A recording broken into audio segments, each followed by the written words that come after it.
ప్రార్థన చేసుకొని పాటలోనికి వెళ్దామండి. దయగలిగిన మా కన్న తండ్రి, కృపా సత్య సంపూర్ణుడా, నీకు వందనములు, స్తుతులు, స్తోత్రాలు నా కన్న తండ్రి. దేవా, నీ ప్రేమ చేత నాయన ఎన్నో చక్కటి మాటలను సత్యవాక్యాలను నడిపిస్తున్న దేవా, నీకు వందనాలు నాయన.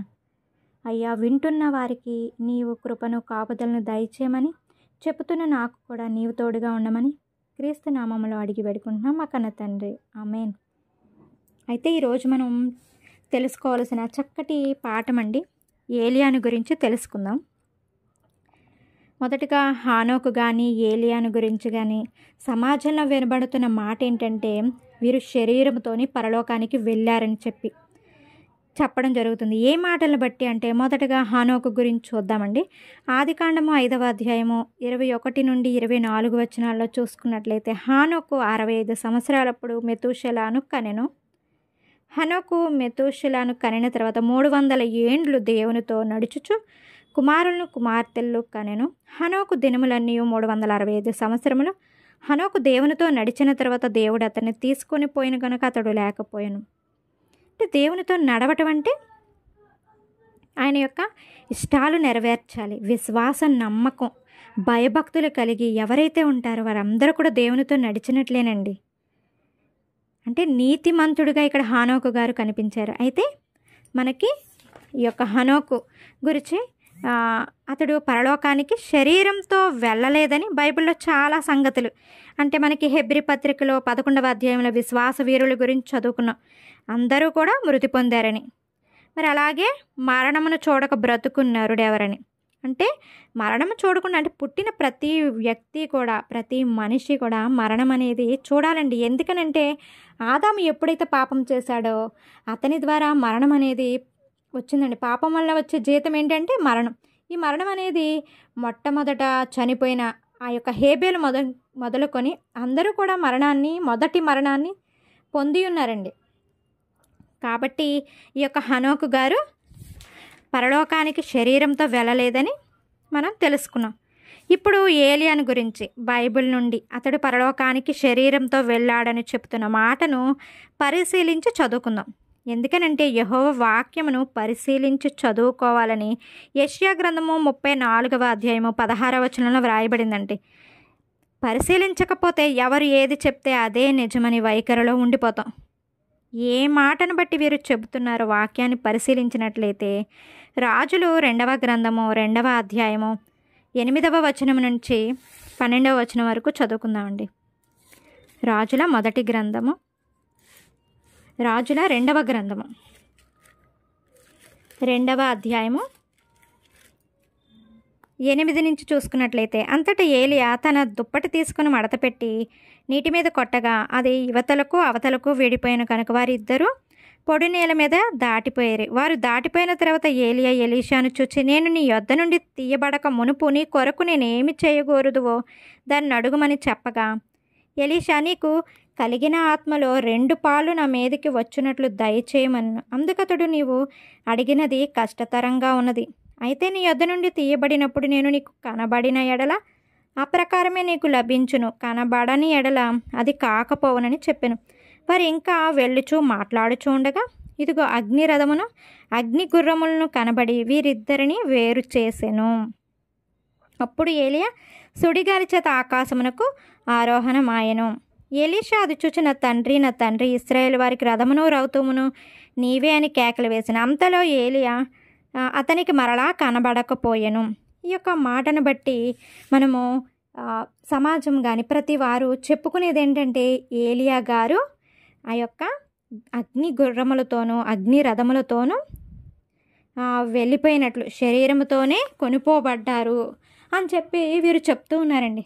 మొదటగా మనం ఏలియా గురించి చక్కటి మాటలు, ఆయన యొక్క ధైర్యం, ఎంత గొప్పగా ఆ యొక్క దేవునిలో పనిచేశాడు అనేది మనం తెలుసుకుందామండి. అయితే ఈయన రాజులతో కూడా ఎంతో చక్కగా ధైర్యంగా మాట్లాడినట్టుగా మనకు తెలుస్తుందండి. అది రాజులు 1వ గ్రంథము 18వ అధ్యాయము 17 నుంచి చూసుకున్నట్లయితే, అహాబు ఏలియాని చూచి, ఇశ్రాయేలు వారిని శ్రమ పెట్టువాడు నీవే కావా అని అతనితో అనగా, అతడు నేను కాను. యెహోవా ఆజ్ఞలను గైకొనక బయలుదేవతను అనుసరించి నీవును నీ తండ్రి ఇంటి వారును ఇశ్రాయేలు వారిని శ్రమపెట్టు వారై ఉన్నారు. అంటే ఇక్కడ ఏలియాను అహాబు ఇద్దరు మాట్లాడుకుంటున్నారండి. అహాబు ఎందుకని ఈ మాట చెప్పారంటే, నీవే ఇశ్రాయేలుని శ్రమ పెట్టుచున్నావు అన్నారు. ఎందుకనంటే 3.5 సంవత్సరములు భూమి మీద వర్షం కురవదని ఏలియా గారు చెప్పిన మాట ప్రకారము అక్కడ వర్షం అనేది కురవలేదండి. దాన్ని బట్టి అహాబు ఎప్పుడైతే ఏలియాను కలుసుకున్నారో ఆ మాట చెప్తున్న సందర్భం అండి. అయితే నీవే శ్రమ పెట్టుచున్నావని అన్నప్పుడు ఏలియా గారు చెప్తున్నారు, ఏమని అంటున్నారంటే, మీరు యెహోవా ఆజ్ఞలను గైకొనక, అంటే దేవుడు ఏ ఆజ్ఞలు అయితే ఇచ్చారో వాటిని అనుసరింపకుండా బయలుదేవతని అనుసరించడం వల్ల మీకు ఈ బాధలు అనేవి వచ్చాయి. అంటే అక్కడ అహాబు భార్య అయిన యెజెబెలు వలన ఈ యొక్క శ్రమలు అనేవి వచ్చాయండి. యెజెబెలు ఏంటంటే ఆ యొక్క అన్యురాలండి. ఆవిడ ఏం చేసిందంటే బయలుదేవత, అంటే వర్షం కురవాలంటే ఒక దేవత, లేకపోతే ఇలా ఒక్కొక్క దానికి ఒక్కొక్క దేవతని ఆవిడ ఏర్పాటు చేసుకొని ఆ దేవతకి పూజ చేయడానికి 400 మందిని ఇక్కడ ఏర్పాటు చేసుకుంటారండి యెజెబెలు. ఆ వారిని పోషిస్తూ ఉండడం అనేది జరుగుతుందండి. అయితే ఈ పోషించిన సమయంలో ఏమని చెప్తారంటే ఏలియా గారు, మీరు నిజదేవుడు ఎవరో మీరు తెలుసుకోవాలంటే ఇప్పుడే ఆ యొక్క 450 మందిని కూడా తీసుకొని ఈ యొక్క కర్మేలు పర్వతమునకు సమకూర్చమని అహాబుతో చెప్తారండి. చెప్పినప్పుడు ఏం చేస్తారంటే ఆ యొక్క 450 మందిని కూడా అహాబు గారు తీసుకురావడం జరుగుతుంది. అయితే ఇప్పుడు జనులందరి దగ్గరికి కూడా ఏలియా వచ్చి ఏం చెప్తాడంటే, ఎన్నాళ్ళ మట్టుకు మీరు 2 తలంపుల మధ్య తడవలాడుచుందురు అని చెప్పి మనకి 18వ అధ్యాయంలోనే ఉంటుందండి, 21వ వచనంలో. ఎన్నాళ్ళ మట్టుకు మీరు 2 తలంపుల మధ్య తడబడుచుందురు, యెహోవా దేవుడైతే ఆయన్ని అనుసరించుడి, బయలుదేవుడైతే వాన్ని అనుసరింపుడని ప్రకటన చేయగా జనులు అతనికి ప్రత్యుత్తరంగా ఒక్క మాట ఎన్నో పలకకపోయారు. అంటే సరే వీళ్ళు కూడా చూస్తున్నారు జనులు, ఎవరు దేవుడా అని చెప్పి సవాలు చేస్తున్నాడండి. ఎవరితో అండి? ఒక రాజుతో. అంటే ఏలియా అప్పుడు చెప్తున్నాడండి, ఏమని ఇంకా ఏం చెప్తున్నాడు చూసినట్లయితే, అప్పుడు ఏలియా యెహోవాకు ప్రవక్తలైన వారిలో నేను ఒకణ్ణే శేషించి ఉన్నాను, అయితే బయలునకు ప్రవక్తలు 450 మంది ఉన్నారు, మాకు 2 ఎడ్లను ఇడి. అంటే ఇక్కడ ఒక పందెంలాగా మనం చూసుకోవచ్చండి. ఏంటంటే ఒక పక్కన బయలుదేవతకి పూజించే వాళ్ళు 450 మందికి మొదటగా ఒక ఎద్దుని, అంటే ఆయనకొక ఎద్దు ఈయనకొక ఎద్దు, ఆ యొక్క 450 మందిని కూడా ఒక కట్టెల మీద ఆ యొక్క ఎద్దుని పేర్చి ఆ యొక్క మాంసాన్ని దాని మీద అంటే పేర్చి వాటిని ఏం చేస్తారంటే నీళ్ళతో తడిపేయమంటారు. నీళ్ళతో తడిపిన తర్వాత మీరు నిప్పు మాత్రం పెట్టొద్దని చెప్తారు. అయితే మీరు ఎవరు దేవుడో తెలుసుకోవాలంటే మీరు మీ దేవుణ్ణి మొరపెట్టండి, ప్రార్థన చేయండి. ఒకవేళ మీ దేవుడే నిజమైతే, ఒకవేళ అగ్ని గనుక దిగబడి ఆ యొక్క మంటలంతా కూడా నీళ్ళంతా కూడా మంటలతో ఎప్పుడైతే నిండిపోతుందో అప్పుడు సరే బయలే దేవతని చెప్పి తెలుసుకోవచ్చు అని చెప్పి ఇక్కడ పందెం అనేది జరుగుతుందండి. అయితే ఇక్కడ జరిగిన సందర్భంలో మనం చూసుకున్నట్లయితే వారు తమకు ఇవ్వబడిన ఎద్దును తీసుకొని సిద్ధం చేసి ఉదయం మొదలుకొని మధ్యాహ్నం వరకు బయలా మా ప్రార్థన వినమని బయలు పేరుని బట్టి ప్రార్థన చేసిరు, కానీ ఒక్క మాట అయినను ప్రత్యుత్తరం ఇచ్చువాడు ఎవడనూ లేకపోగా వారు తాము చేసిన బలిపీఠము వద్ద గంతులు వేయ మొదలుపెట్టారు. అంటే ఉదయం నుంచి మధ్యాహ్నం వరకు బయలా అని చెప్పి ప్రార్థన చేస్తున్నా అక్కడ జరగలేదటండి. అప్పుడు తర్వాత ఏం చేశారంటే గంతులు వేస్తున్నారంట. అప్పుడు ఏలియా గారు చెప్పిన మాటను చూసుకున్నట్లయితే, మధ్యాహ్నం కాగా ఏలియా, వాడు దేవుడై ఉన్నాడు, పెద్ద కేకలు వేయుడి, వాడు ఒకవేళ ధ్యానం చేయుచున్నాడేమో, దూరమునున్నాడేమో, ప్రయాణం చేయుచున్నాడేమో, వాడు నిద్రించుచున్నాడేమో, మీరు ఒకవేళ లేపవలసి ఉన్నదేమో అని అపహాస్యం చేయగా. అంటే ఎంత వీళ్ళు ఉదయం నుంచి సాయంత్రం వరకు మొరపెడుతున్నా అక్కడ ఆన్సర్ అనేది రాలేదండి. దాన్ని బట్టి ఏలియా గారు హేళన చేస్తున్నారు. సరే పడుకున్నాడేమో లేపండి, ధ్యానం చేస్తున్నాడేమో, లేకపోతే దూరంగా ఉన్నాడేమో, రావడానికి సమయం పడుతుందేమో అన్నట్టుగా అక్కడ ఆయన చెప్పడం అనేది మనం చూస్తుంటామండి. అయితే తర్వాత ఇంకా ఈ ప్రార్థన అనేది వాళ్ళది జరగట్లేదు కాబట్టి ఇంకా ఏలియా గారు దేవునికి మొరపెట్టడానికి ప్రారంభిస్తారండి. చక్కగా కట్టెల్ని పేర్చి వాటిని 3 సార్లు నీళ్ళతో తడిపి, అంటే కొంచెం కూడా అసలు నీళ్ళు ఉంటే నిప్పు అనేది అంటుకుంటుందండి, కానీ అతను 3 సార్లు ముమ్మారు కూడా తడిపినట్లుగా మనకి 34వ వచనంలో కనిపిస్తుందండి. అంటే వాళ్ళు ముమ్మారు తడిపిన తర్వాత అప్పుడు యెహోవాకు ప్రార్థన చేయడం. 37వ వచనంలో, యెహోవా నా ప్రార్థన ఆలకింపుము, యెహోవావైన నీవే దేవుడివై ఉన్నావనియు నీవు వారి హృదయములను నీ తట్టుకు తిరగజేయదువనియు ఈ జనులకు తెలియనట్లుగా నా ప్రార్థన అంగీకరించుము. అతడు ఇలాగన ప్రార్థన చేయుచుండగా యెహోవా అగ్ని దిగి దహనబలి పశువును, కట్టెలను, రాళ్లను, బొగ్గిని దహించి గంధకమందున్న నీళ్లను ఆరిపోచేసెను. అంటే ఇక్కడ ఏలియా గారు ప్రార్థన చేయగా ఎవరు విన్నారండి? తండ్రి అయిన యెహోవా విన్నారు. విని ఏం చేశారండి? అగ్నిని ఆయన ప్రార్థన చేసిన వెంటనే అగ్ని అనేది దిగిపోయిందండి. దిగి ఆ యొక్క కట్టెలను కానీ నీళ్ళని కూడా ఆరిపోచేసినట్లుగా, ఒక్క చుక్క కూడా నీరు లేనట్లుగా మనకు కనిపిస్తుందండి. అంటే ఇక్కడ ఏలియా ఎలా అయితే సవాల్ చేశాడో దేవుడు నిరూపించాడండి. అప్పుడు జనులందరూ కూడా ఆ యొక్క బయలుకు ప్రార్థన చేస్తున్న ఆ యొక్క 450 మందిని కూడా హతం చేసినట్లుగా తెలియబడుతుంది. ఈ విషయం తెలుసుకున్న యెజబెల్ ఏం చేస్తుందంటే, ఇలా 450 మంది అంటే ఎవరు పోషించారంటే యెజబెలు, ఆ యొక్క అహాబు భార్య అయిన రాణిగా ఉన్న యెజబెలు ఏం చేసింది? వీరిని పోషిస్తుంది కదా. ఇప్పుడు ఏలియా ఏం చేశారంటే దేవుని నిరూపించాడు కాబట్టి ఆ జనులందరూ ఏం చేశారు? యెహోవా దేవుడు అని చెప్పి ఈ బయలుకు ఉన్న ప్రవక్తలందరినీ కూడా చంపివేయడం జరిగింది. ఇది తెలుసుకున్న యెజబెల్ ఏం చేసిందంటే ఏలియాను రేపటికి సమయానికల్లా చంపేస్తాను అన్నట్లుగా ఆవిడ చెప్పడం. అది విన్న ఏలియా గారు ఏంటంటే, అతడు కూడా మనిషే కదండి మరి, కాబట్టి అతడు ఏం చేశాడు? పారిపోయాడంట. మరి ఎన్నో అద్భుతాలు దేవుడు చేశాడు ఏలియా ద్వారా. 3.5 సంవత్సరాలు వర్షం కురవలేదు. తర్వాత వర్షం అనేది రావాలని ప్రార్థన చేయగా వర్షం రావడం జరిగింది.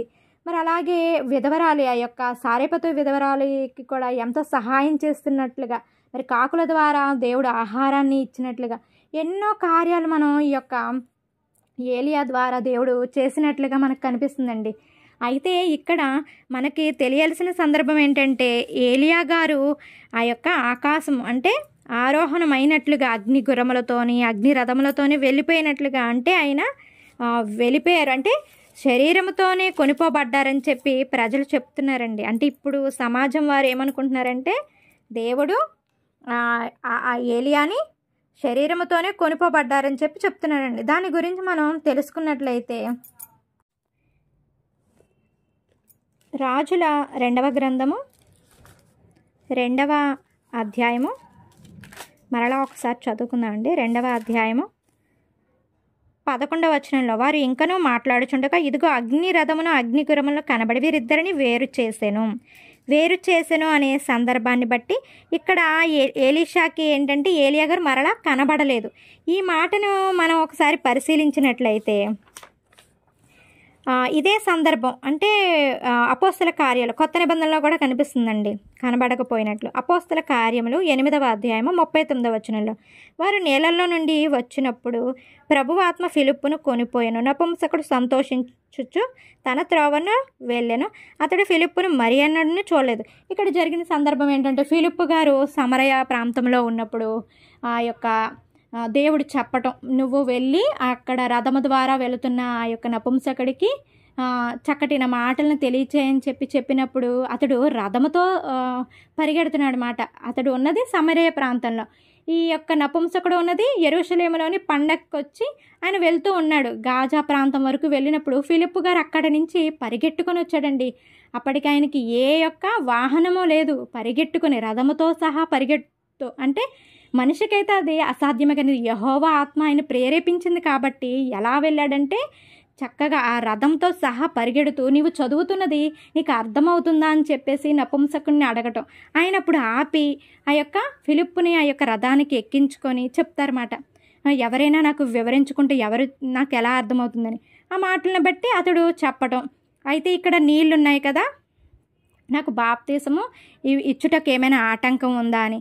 క్రీస్తుని తెలుసుకోవాలంటే ఖచ్చితంగా ఈ యొక్క బాప్తిసం అనేది తెలుసుకోవాలి. క్రీస్తు మన కొరకు రక్తాన్ని ఇచ్చారంటే ఎవరు? ఈ గొర్రెపిల్ల అంటే యేసుక్రీస్తే. కాబట్టి ఈ మాటలన్నీ తెలుసుకున్న తర్వాత అతడు బాప్తిసం తీసుకోవడానికి అంగీకరించి అక్కడ నీళ్ళల్లో దిగడం. ఆ సందర్భంలో వారు నీళ్ళల్లో నుండి దిగి వచ్చినప్పుడు ప్రభు ఆత్మ ఫిలిప్పును కొనిపోయాను. అంటే ఆ యొక్క ప్రభు ఆత్మ ఏమైందంటే ఫిలిప్పుని బయటికి నీళ్ళలో నుంచి ఇద్దరు వచ్చారు. అయితే నపుంసకుడు ఇంకా అక్కడే ఉన్నాడు. ఫిలిప్పుని మరలా అతడు చూడలేదంట. అంటే దేవుని ఆత్మ అనేది ఎంత వేగంగా తీసుకొని వెళ్ళిపోతుందో ఇక్కడ మనకి అర్థమవుతుందండి. మరలా అతడు నపుంసకుడు ఫిలిప్పుని చూడలేదు. అలాగే ఇక్కడ కూడా ఎలీషా గారు చూడలేదు. అంటే ఇద్దరిని కూడా వేరు చేసింది, కానీ ఆయన అక్కడ చనిపోలేదండి.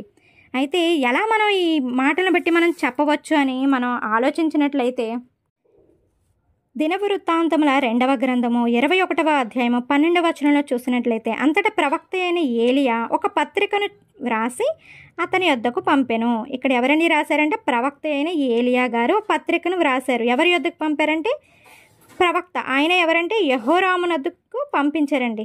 యెహోరాం అంటే ఎవరని మనం ఆలోచించినట్లయితే యోధా రాజైన యెహోషాపాతు అతని యొక్క కుమారుడు. ఇక్కడ మనకి రాజుల 2వ గ్రంథము 2వ అధ్యాయము 11వ వచనంలో చూసుకున్న మాటను బట్టి, తర్వాత 3వ అధ్యాయంలో చూసుకున్న ఇక్కడ మనకి ఎవరు కనిపిస్తారంటే యెహోషాపాతు గారు మాత్రమే కనిపిస్తారండి. అంటే యెహోషాపాతు కాలంలో 18వ సంవత్సరం అందని మొదటి వచనంలో కనిపిస్తుంది. అంటే యెహోషాపాతు కాలంలోని ఈ యొక్క ఏలియా గారు ఆరోహణం అయ్యాడు, కానీ అతడు చనిపోలేదండి. ఎందుకనంటే ఇక్కడ తర్వాత మాట మనం ఇప్పుడు చూసాం కదా, 2వ దినవృత్తాంతంలో 21:12 యెహోరామునకు పత్రిక పంపించారు. అంటే అతడు అక్కడ నుంచి ఆత్మచేత మరొక చోటుకి కొనుపబడ్డాడు. అయితే దేవుడు ఏం చేశాడు, ఒక పత్రికను వ్రాసి ఈ యొక్క యెహోరాముకు ఇవ్వడం జరిగింది. అంటే ఏలియా గారు చనిపోవడం అంటే శరీరముతో ఆ యొక్క పరలోకానికి ఆరోహణమై వెళ్ళిపోలేదండి. ఎందుకనంటే శరీరముతో ఎవ్వరూ వెళ్ళరు. అదే చెప్తుంది, రక్త మాంసములు దేవుని రాజ్యమును స్వతంత్రించుకొనమని మనకి బైబిల్ చెప్తూ ఉందండి. మరి అలాగే ఏలియా గారు ఈ సందర్భంలో అయితే ఇద్దరిని వేరు చేసింది, కానీ అక్కడ చనిపోలేదండి. కాకపోతే ఈ యొక్క ఏలియా గారు ఎక్కడ అంటే ఎప్పుడు చనిపోయారా అన్న సందర్భాన్ని గురించి బైబిల్లో అయితే రాయబడలేదు తప్ప, ఆయన కూడా మరణించాడు. మరణించిన ప్రతి వారు కూడా పాతాళ లోకానికి వెళ్ళవలసిందే. మరి యేసుక్రీస్తు గురించి కూడా అందరూ చెప్పేది ఏంటంటే ఆయన కూడా శరీరంతోనే పరలోకానికి వెళ్ళారని చెప్తున్నారు. యేసుక్రీస్తు ఏం చేశారండి, ఈ యొక్క భూమి మీద సువార్త ప్రకటించి బాప్తిసం తీసుకొని సువార్త ప్రకటించడం ప్రారంభించి తర్వాత శిలువ మరణం పొందడం అనేది మనం చూసాం. ఆయన కూడా శరీరాన్ని విడిచిపెట్టి పాతాళ లోకంలోనికి వెళ్ళారండి. అదే మనం చూస్తాం కదా, శిలువలోని 2వ దొంగతో చెప్తారు, నేడు నీవు నాతో కూడా పరదేశులో ఉండు అని. ఇద్దరూ కలిపి పరదేశంలోకి వెళ్ళారండి. అంటే యేసుక్రీస్తు కూడా ఎక్కడికి వెళ్ళారండి, పాతాళ లోకంలోనే పరదేశకు నెమ్మది పొందే స్థలానికి వెళ్ళి అక్కడి నుంచి భూమి మీదకు వచ్చి భూమి మీద అతని శిష్యులకి కనిపించిన తర్వాత మరలా తండ్రి యొద్దకు వెళ్ళి అక్కడ నుంచి మహిమ శరీరాన్ని ధరించుకొని మరలా భూమి మీదకి వచ్చి అందరూ చూస్తుండగా ఆరోహణం అయినట్లుగా మనకు తెలుస్తుంది. అంటే ఇక్కడ హానోకు కానీ ఏలియా గారు కానీ యేసుక్రీస్తు కానీ ముగ్గురు కూడా శరీరంతో వెళ్ళలేదండి. ఏంటంటే వీరు చెప్తున్న మాట అంటే ప్రతి బోధకుడు కూడా ఏం చెప్తున్నారంటే హానోకు దగ్గర నుంచి ఏలియా యేసుక్రీస్తు ముగ్గురు కూడా శరీరంతో పరలోకానికి వెళ్ళారని చెప్పేది చాలా తప్పు. ఎందుకంటే మనకు వాక్యం అనేది పరిశీలన లేకపోతే వారు చెప్పేదే నిజమని మనం నమ్ముతూ ఉంటాం. కాబట్టి మనము ప్రతిదీ కూడా పరిశీలనగా ఉన్నదా లేదా అనేది ఖచ్చితంగా గ్రహించాలని తెలుసుకోవాలని నా మాటలు ముగిస్తున్నానండి. Thank you all. God bless you.